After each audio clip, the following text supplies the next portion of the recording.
Panorama group, जो सोचता है वो करता है। नमस्कार, भारत लाइव देख रहे हैं आप। चिराग पासवान को एनडीए गठबंधन ने मना लिया। 5 सीटें देकर के उनके मन मुताबिक बातों पर मुहर लग गई।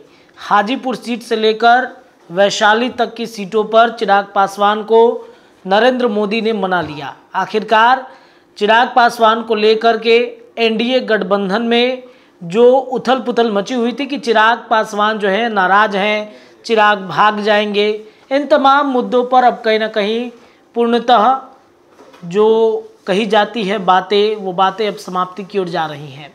ऐसे में सवाल ये उठता है कि फिर पारस क्या करेंगे। पशुपति पारस और मुकेश सहनी एनडीए गठबंधन में आ रहे हैं या फिर नहीं आएंगे, इसको लेकर के अभी तक सस्पेंस बरकरार है। इस सस्पेंस के बीच में एक बार फिर से पशुपति पारस और मुकेश सहनी को महागठबंधन से ऑफर आने शुरू हो गए। महागठबंधन में मुकेश सहनी को कितनी सीटें दी जाएंगी, चूंकि वो मान जाएंगे। जिस तरीके से मुकेश सहनी को लेकर के परिस्थितियां उत्पन्न हो रही थी, मुकेश सहनी 3 सीटें डिमांड कर रहे हैं बिहार लोकसभा चुनाव में।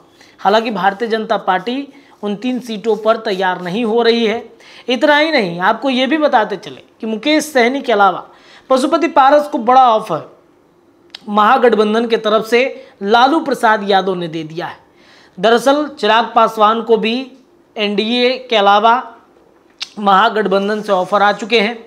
महागठबंधन में चिराग पासवान को 8 सीटें दी जा रही थी। इतना ही नहीं, अब चिराग पासवान ने स्पष्ट कर दिया कि हम नरेंद्र मोदी को छोड़ के कहीं नहीं जाएंगे।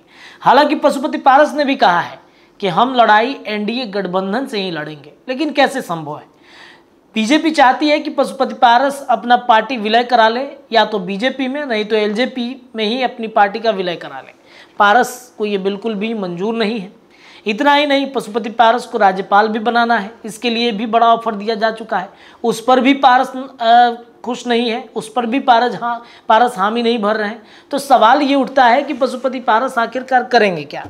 देखिए, महागठबंधन की तरफ से बड़ा ऑफर पशुपति पारस को मिला है। जो 5 सीटों के डिमांड वो कर रहे थे, वो 5 सीटें एनडीए गठबंधन नहीं बल्कि महागठबंधन की तरफ से उनको ऑफर आ गया है।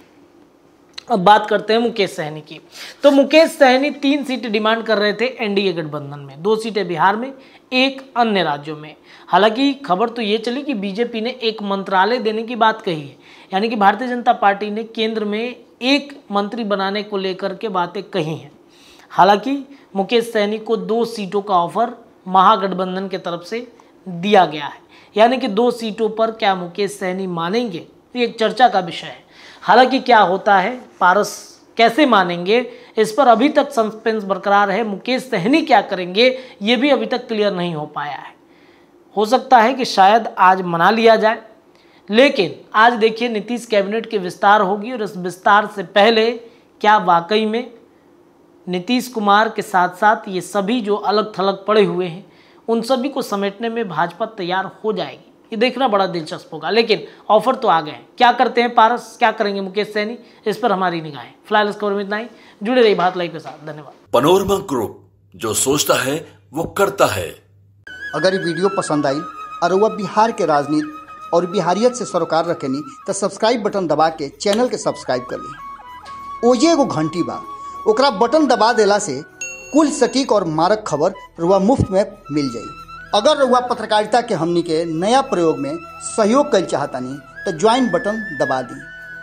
पेटीएम नंबर नोट कर ली 9386816700। धन्यवाद।